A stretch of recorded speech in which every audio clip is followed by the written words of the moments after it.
Dr. Mac program came about 17 years ago, and it's a relationship between Duke and North Carolina Central University. And initially it was Dr. Stacy Settle, who was actually the original person on this side, and Keith over at Duke. And it was a wonderful program. It was a great idea. Quite a few people have been trying to do something like that where Duke and Central gets together and do something. And it was really a good idea, and somebody finally got that program started. When I heard that our predecessor who ran the program was retiring from Duke, it just felt like the natural thing for me to take on. It also falls within my job description to take on our programming and our events and things like that. But I was really excited about it because I love the opportunity to, one, educate folks on higher education, communications, and marketing, but also to keep our industry kind of thriving with new talent. You get the immersive experience of working real-life jobs at Duke, which is a different experience in itself from being over at North Carolina Central, but also that extra flexibility that you still got some time to live life, get another job, learn some new things about Durham, whatever, it depends on the individual, I think, how they take that extra time and how they interpret it. I decided to do the Dr. Mac internship because of the opportunity to learn new things from not only the sponsors, but even from the Lunch and Learns. I decided to do this internship specifically because my life has been all basketball. I've never been able to do any other internships or anything other than just traveling and being with my teammates. So I wanted to try something new,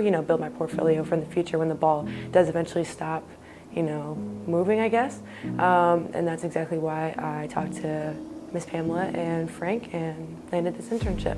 Obviously, the internship, being on your portfolio in general, will already help me go further, just seeing it like different schools, because I want to go get my master's. So different schools seeing that I was interning at Duke for something that I want to do already in the mass communications program already boosts my resume in a sort, but then the projects coming from Duke is really what will help me.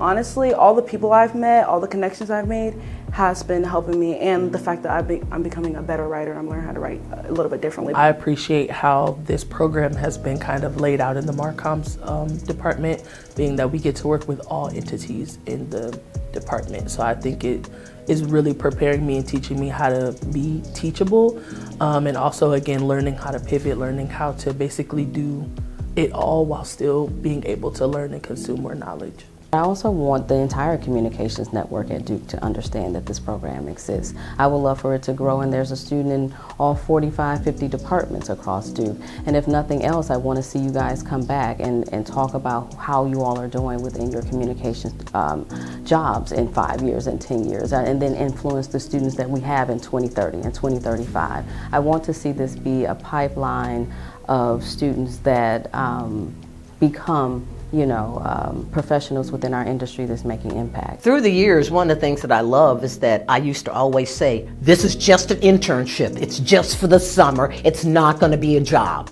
Because quite frankly, that was pretty much true across the board in all of our media kind of jobs. Okay, it is just the internship for how many weeks it is. But in the last 7-ish years, we've had a number of people come through the Dr. Mac program and be hired by Duke.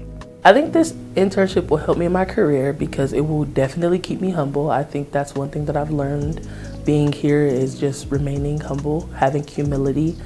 Again, because working in the community, you get to see kind of all sides of Duke and how Duke interacts with Durham. So just remaining humble. All the areas that I've only been able to do sports and travel, certainly I get to pick up, more communication skills with higher ups that I don't necessarily get to do with my teammates or just other people around me. What I'll take away from the internship is, like I said, the video editing skills. There's some stuff that my supervisors or my supervisor has been like feeding me, and it's not like anything major. The biggest one that he's given us is like the color grading. But all those like small tips and tricks that he's given us, I think I'll be taking those away too. Me learning what actually happens behind all like 6 different teams that are here.